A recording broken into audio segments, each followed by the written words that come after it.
Yeah, well, this one was the first shirt that we actually went up in, and served me well. Back in those days, you didn't have numbers on the back, but I managed to, at the end of the season, get my own shirt.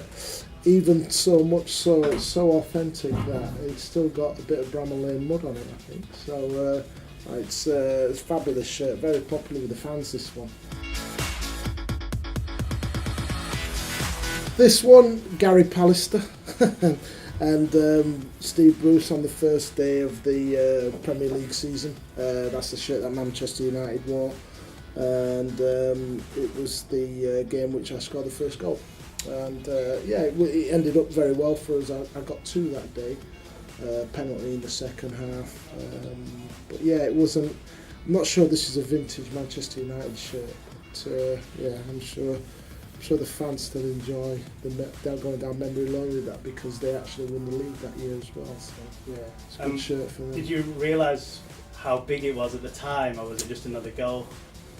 Well, I think if you ask any forwards, they want to try and score as quickly as possible when the season starts, and getting an opportunity so early in the game, from my point of view, was great. You got to try and get teams like that on the, when they're still napping, as we say in football. Yeah, I went away on the Far East tour, so it was Malaysia, Australia, New Zealand. End of the first season in the Premier League, and it was a long old tour. It was about 3 weeks. So we literally finished at the end of the season. There was a few England friendlies. Played in a B international against Switzerland at Walsall's ground, the Bescott, and then I got the call to go out there. So it meant getting packing my bits and pieces and heading off for 3 weeks. Very grueling in them days, I mean, obviously we were looked after well, but you need a break, and to go away for that long. What happened to me the next season was I got glandular fever, so that was probably because I didn't get the right amount of rest and recuperation after the season finished. Went straight to Ibiza.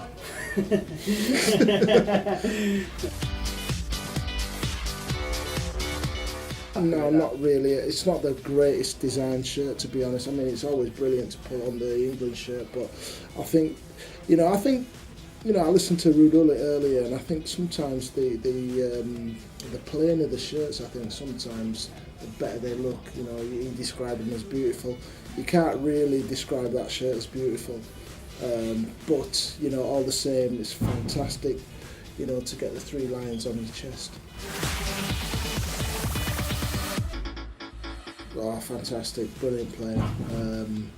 He was a very special striker at that time. Probably, if you saw Tony playing now, I mean, we often talk about forwards being worth what they'd be worth, but I mean, Tony, you could put him right at the top of the tree, in the Premier League now. I think in those days there were some good forwards in the league, the likes of Ian Wright, Alan Shearer, Les Ferdinand, Teddy Sheringham, so YEBOAH was right up there. I mean, some of the goals he scored, they're still played over and over, and I watched him.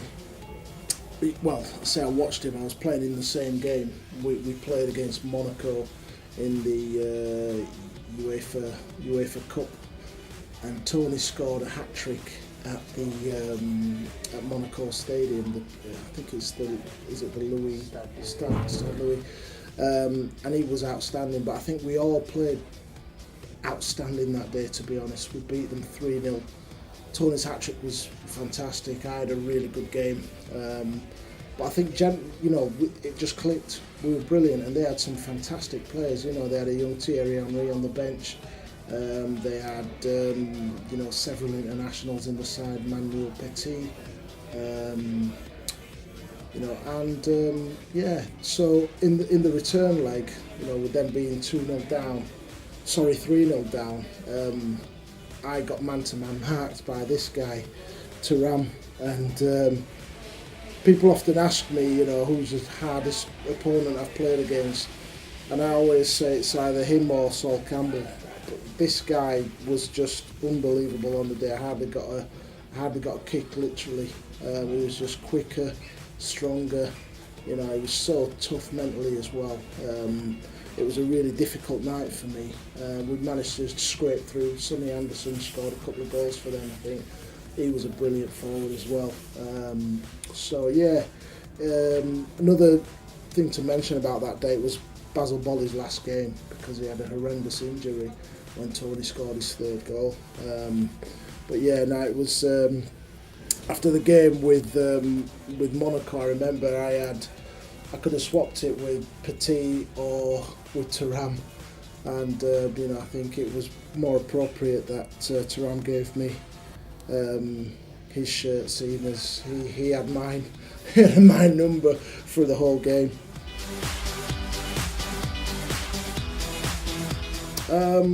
Again, it was you know, a landmark moment for me. You know, playing for a big club like Benfica away, and you know, playing in the Champions League for them as well. This shirt that I've actually brought is the shirt that I scored my first goal for Benfica in, which is a white one, which it's kind of a little bit of a reverse of the usual shirt, but it's a beautiful shirt. I mean, this is what I'm talking about. This is the kind of shirt that, you know, for me is beautiful. It's really aesthetically pleasing on the eye, and you know, you can ask players when they pull on certain shirts, they actually feel better. And this was one of those shirts where it was just good to have on. It was an all-white kit, fantastic. Was it difficult going to play in a different country, or was the style different? Yeah, of course. Yeah, I mean, it's different type of football.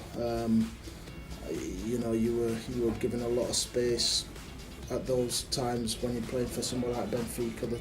The opposition would drop off, and then as soon as you crossed in the halfway, everything would tighten up. You know, they'd lock onto their players and make it really difficult to play against. My idols growing up, probably Cyril Regis was the main man for me at that time as a kid growing up, where I grew up. You know, you're looking for people who you could kind of like look up to and see if you know, he really blazed the trail for a lot of inner city black kids at that time. You know, and gave a lot of people hope.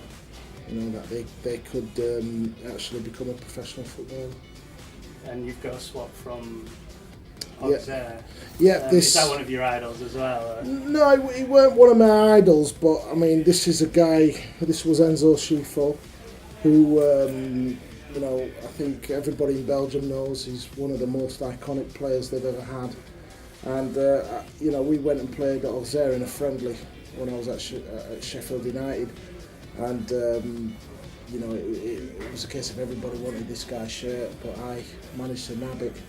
You know, I didn't try to make it look as though I was a kid at Christmas, but it was just nice to actually get hold of the shirt. And you know, it's, again, this is a lovely shirt. I like this shirt as well. Nice, plain. White shirts usually do look good as well. So.